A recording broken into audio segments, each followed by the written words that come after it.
Hello dear student, কেমন আছো? I hope প্রত্যেকে শুধু ভালো নয়, ভীষণ ভালো আছো। স্ক্রিনের উপর একটা প্রশ্ন রয়েছে, তাই না?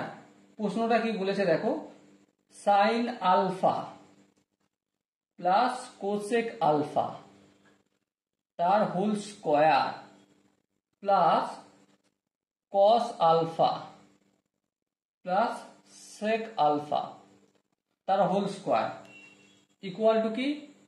Equal to tan square alpha plus cot square alpha plus 7।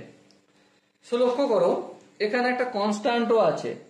So আমাদের যদি কনস্ট্যান্ট আনতে হয়, একটা ছোট্ট ছোট্ট কাজ করতে হবে। কি কাজ? এই যে ফর্মুলা রয়েছে এটাকে স্প্লিট করে দিতে হবে। চলো লেফট হ্যান্ড সাইড আর না লিখে এটাকে লেফট হ্যান্ড সাইড বলে ধরে এখানে স্প্লিট করতে শুরু করে দিই। ঠিক আছে, এ প্লাস বি তার হোল স্কোয়ার মানে এ স্কোয়ার। এ স্কোয়ার বলতে sine square alpha plus B square বলতে এখানে cosec square alpha plus 2ab।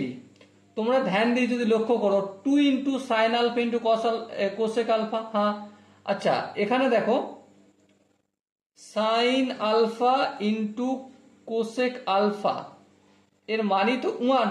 হ্যাঁ, তাহলে 2 ইন্টু 1 মানে 2 রেখে ছেড়ে দিলি, আর কিছু করলাম না। তারপর প্লাস সাইন আছে, প্লাস দিলাম। তারপর আবার এখানে এ প্লাস বি এর ফর্মুলা।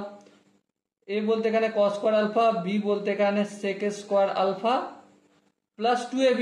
2 ইন্টু এবি বলতে cos alpha into sec alpha. এবার বলো cos alpha into sec alpha মানে 1, তাহলে 1 2 এর সঙ্গে ইন্টু করে দিলাম, ব্যাস হয়ে গেল। এবার লক্ষ্য করো, sine square alpha plus cos square alpha কত হয়? 1 হয়।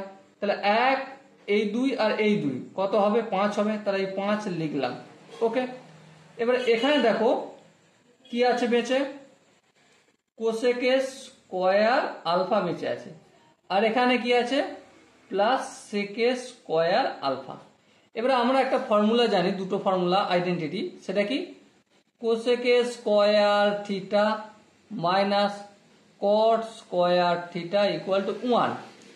সো এখান থেকে আমরা কোসেক স্কোয়ার থিটা সমান কি লিখতে পারি? 1 প্লাস কট স্কোয়ার থিটা। হ্যাঁ, তাহলে 5 প্লাস কোসেক স্কোয়ার থিটার জায়গায় এই মাইনাস কট স্কোয়ার থিটাটা অপোজিট দিকে নিয়ে গেলে 1 প্লাস কট স্কোয়ার থিটা হয়ে যাবে। তাহলে 1 প্লাস কট স্কোয়ার আলফা হয়ে যাবে, কারণ এটা আলফা রয়েছে, প্লাস সেক স্কোয়ার একই formula, sec square theta minus tan square theta equal to 1।